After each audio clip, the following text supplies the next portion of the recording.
Ahoj, vítaj v podcaste Bez filtra. Dnes to nebude o oslovovaní, chémii na prvom rande ani o ghostingu. Dnes to bude o niečom, čo chce väčšina z nás, ale málo kto to naozaj nájde. Zdravý vzťah. V roku 2026, keď ľudia swajpujú stovky profilov, chodia na 3 rande mesačne a stále končia v toxickom cykle, ako to zlomiť? Ako prestať priťahovať to isté zlo a začať hľadať niečo, čo ťa naozaj naplňa, bezpečie dáva a nerobí z teba menšiu verziu seba? Žiadne len sa páčiť sám sebe klišé. Len realita, znaky, red flags a kroky, ktoré môžeš urobiť ty. Poďme na to. Najprv pravda. Väčšina ľudí zdravý vzťah nehľadá. Hľadá pocit. Chcú motýle, romantiku, toho správneho, ale zabudnú na základ. Zdravý vzťah nie je o intenzite, ale o bezpečí a rastu. Ak stále priťahuješ toxických ľudí, nie je to smola, je to tvoj filter. Buď si vyberáš zle, alebo prehliadaš signály, lebo sa bojíš samoty. Zdravý vzťah sa nedá nájsť, dá sa vybudovať, ale najprv ho musíš rozpoznať. Tu je 8 znakov zdravého vzťahu. Musíš ich cítiť všetky, nielen niektoré. Emocionálne bezpečie.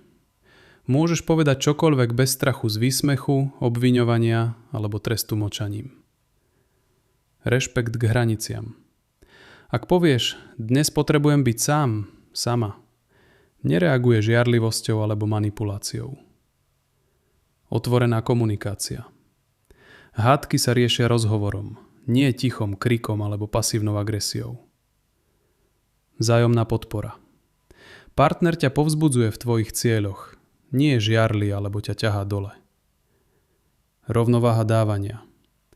Nedávaš 80% a nedostávaš 20%.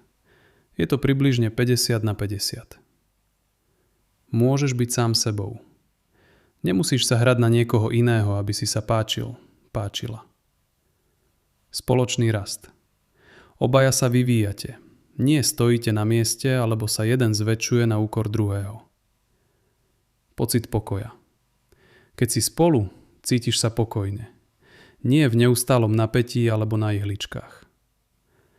Ak ti chýba viac ako 2 až 3 z týchto, nie je to zdravé. Ako rozpoznať toxický vzťah hneď na začiatku? Red Flags 2026. Neustále testovanie. Prečo si neodpísal, nepodpísala do 10 minút? Manipulácia vinou alebo tichom. Kontrola.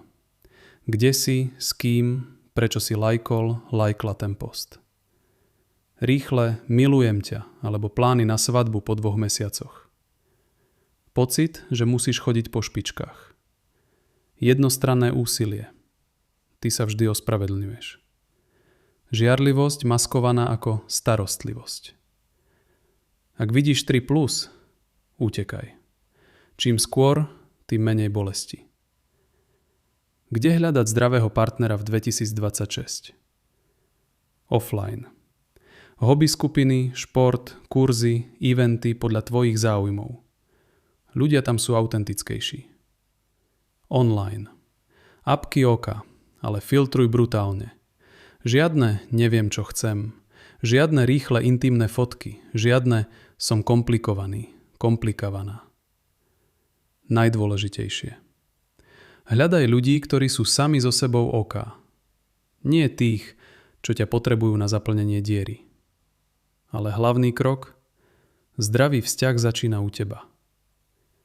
Pracuj na svojich hraniciach, čo neakceptuješ. Buď sama so sebou v pohode. Samota nie je trest. Prestaň tolerovať minimum. Požaduj maximum. Ak stále priťahuješ toxické, chod na terapiu. Alebo aspoň čítaj, počúvaj o vzťahoch, hľadaj inšpirácie. Ak ťa to zasiahlo, urob toto hneď. /odber na Spotify. Nech ti nič neujde. Napíš do komentára, ktorý znak zdravého vzťahu ti chýba najviac. Alebo ktorý toxický signál si prehliadala. Pošli tento diel kamošovi, kamoške, ktorá to potrebuje. Ďakujem vopred. Tvoje komentáre ma poháňajú ďalej. Ďakujem, že si tu. Zdravý vzťah nie je rozprávka. Je výber, budovanie a odvaha. Ale stojí za to.